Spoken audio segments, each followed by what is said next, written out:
2 years ago, I started shooting with Fuji's GFX system, and I quickly fell in love with the larger sensor. And since then, I've always been curious about the medium format models from Hasselblad.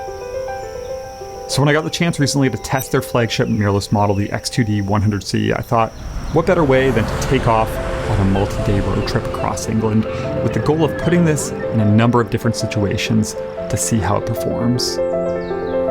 Blackpool, a little bit of sun left.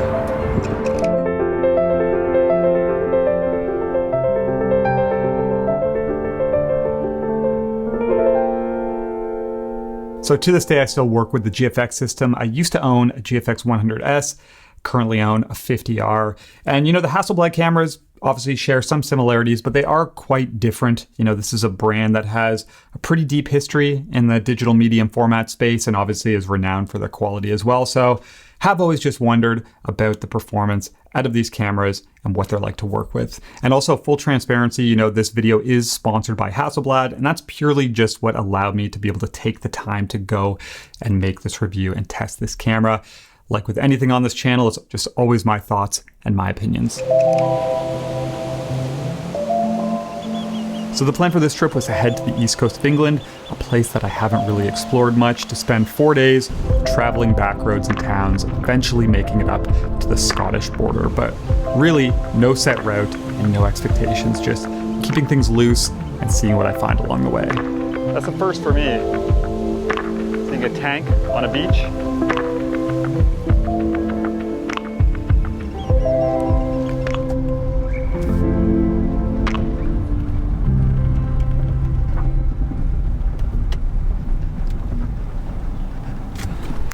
So apparently just up here there's this old abandoned chapel in the woods, which sounds pretty cool.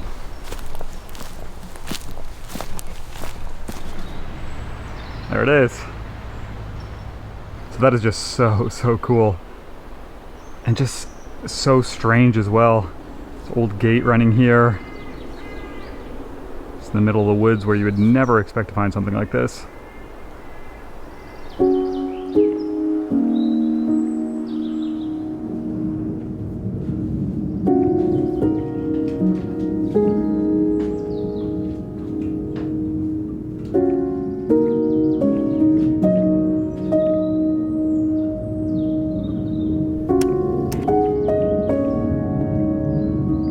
So there's one thing that I knew going into this, and that was something that was pretty easy and safe to assume. The quality of the images from the X2D were going to be good.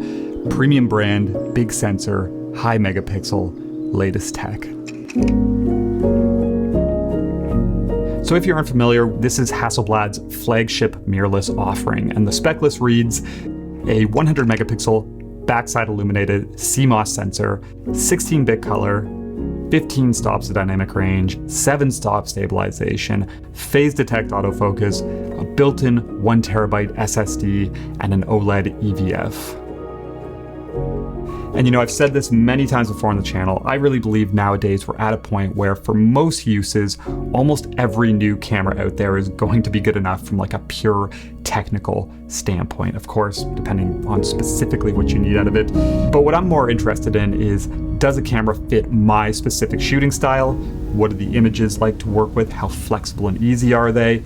And maybe even more important than all of that, is it something that inspires me to go out and create? So this is really cool here. This old church obviously has no roof, but there is on the back wall here this painting of this old scroll. It's kind of the only thing left. All this kind of growth coming in. Really neat scene.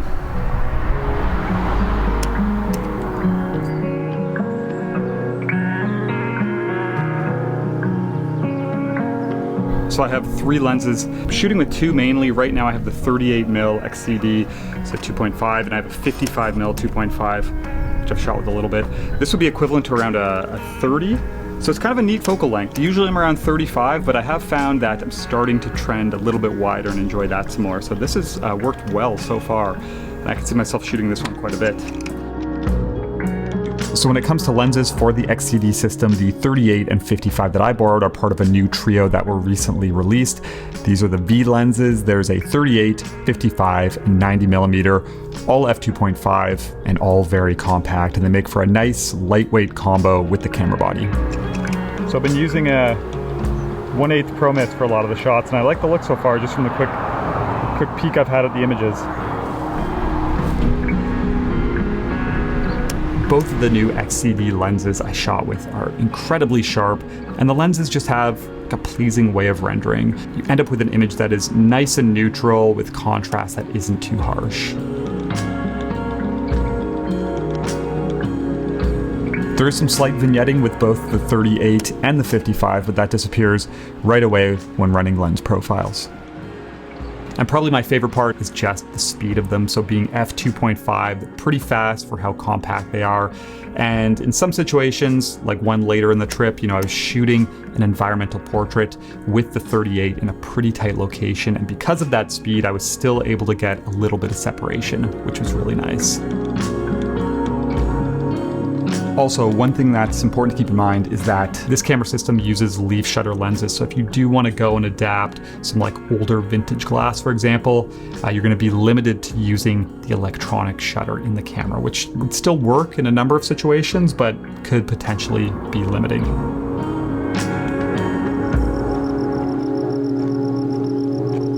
Okay, trying to sneak in one more spot here before I run out of light. Just came across this really cool old gas station.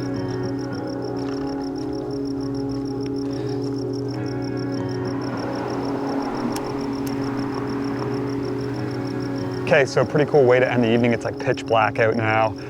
This gas station that was really neat. This is like something I feel like I would be used to seeing in the American West, not here in England. It's a cool find.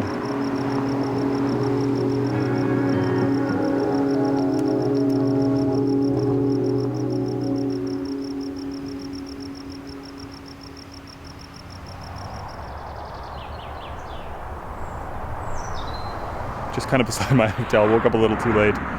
Some pretty amazing mist and fog and stuff, so gonna get on the road and try and make, I was gonna say the most of it, but some of it.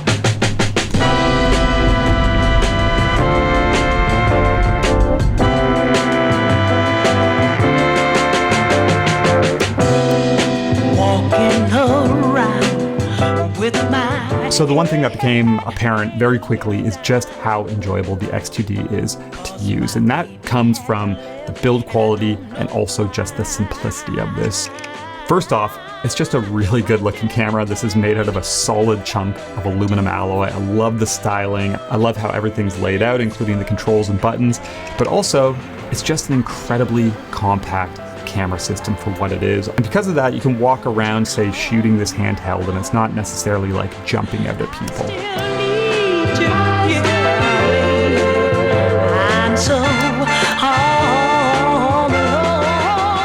You also have this really nice 3.6-inch rear screen, and this is touch activated, and that's not something that I'm usually that interested in, but I found it works very nice on the Hasselblad. Super intuitive. For example, you can just double tap and it'll zoom into 100%. You can also pinch zoom and scroll around, and that translates to the EVF as well. So I found, a couple days of working with this, everything kind of became second nature, and it was really easy and enjoyable to use. And just like with the camera body, the lenses are made out of metal as well. Super solid, still lightweight as mentioned, really nice styling. The focus ring snaps back and forth to go between auto and manual. And the aperture ring does have clicks to it, but the one thing that I would like to see is this is missing any hard stops and it's missing markings as well. So it's more of just a feel thing, and you still have to check your EVF or your LCD to see where you're at aperture-wise. So that is something that personally I would like to see on these lenses.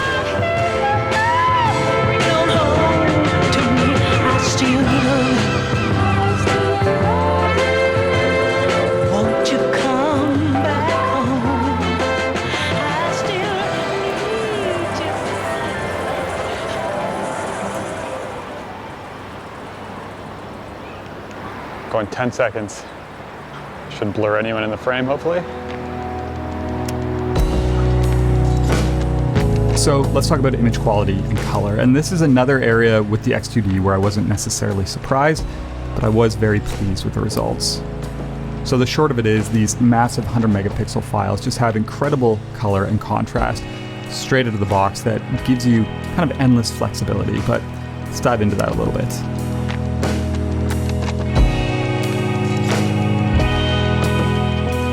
The sensor, as mentioned, 100 megapixel, 16-bit color, 15 stops to dynamic range, and that is the reason why I wasn't surprised that the images look so nice. But it's also just very flexible, so really clean at high ISOs, and you combine that with the in-body stabilization, and there were some situations at night where I was able to go and shoot this camera handheld at, say, ISO 1600 and still get images that had very low noise and were nice and clean. Also, as you would expect, very good shadow and highlight recovery, but probably the thing I enjoyed the most is just Hasselblad's approach to contrasting color in these image files.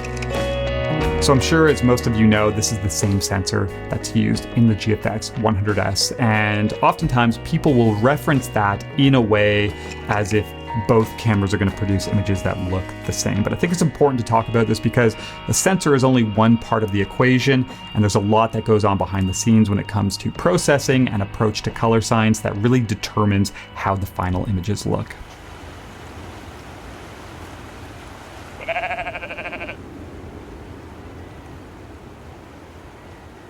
Okay, so to no surprise, I've strayed way off my intended route.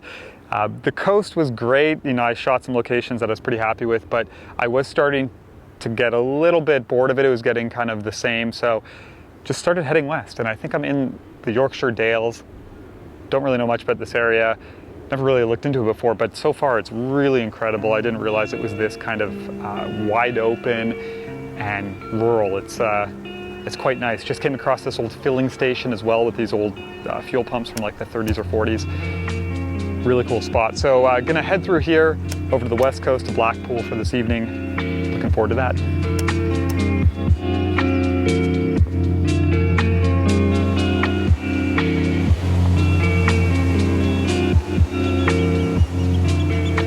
Blackpool and the evening. A little bit of sun left.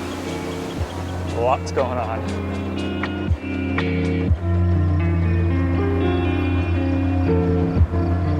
So when it comes to color, Hasselblad's approach is what they call their natural color solution, or HNCS. And this is something that they started developing back in the early 2000s with their first medium format digital cameras. And it's something that I didn't really know anything about until I started doing research for this review. And their goal with this is to not only give you like an accurate rendering of the scene in front of you, but to kind of optimize the color and the tone in your image in the most pleasing way possible. And their approach to do this is with a Hasselblad LUT, a custom film curve, and then custom color processing, which basically remaps the captured values to achieve those specific things. So rather than having like a number of different profiles or looks that say accentuate certain colors or tones or details depending on a specific scene, Hasselblad's approach is just to give you this accurate base, very pleasing color and tonality, regardless of, say, the lighting situation or the environment, and then you kind of take it from there. And I will say I really enjoy the look of these images from the X2D and just the simplicity of having a single base look. I especially enjoyed how contrast is handled, and it often didn't take much to get to a final point that I was happy with. You know, regardless if it was a high contrast night scene or a bright sunny day or even portraits, I found that I was never really fighting any strange casts with the files, and they always had nice color and tonal separation. So honestly, I think Hasselblad has done a great job with this.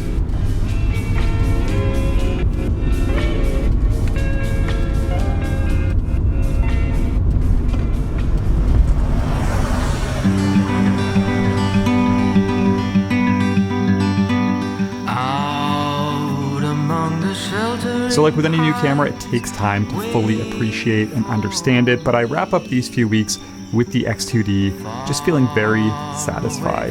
It definitely lived up to my expectations. For me though, as someone who shoots both digital and film, this is a camera that is out of my price range. That's why I own a used GFX 50R. But if I were to go full into digital, this would be a consideration for me. It just fit my way of working really well.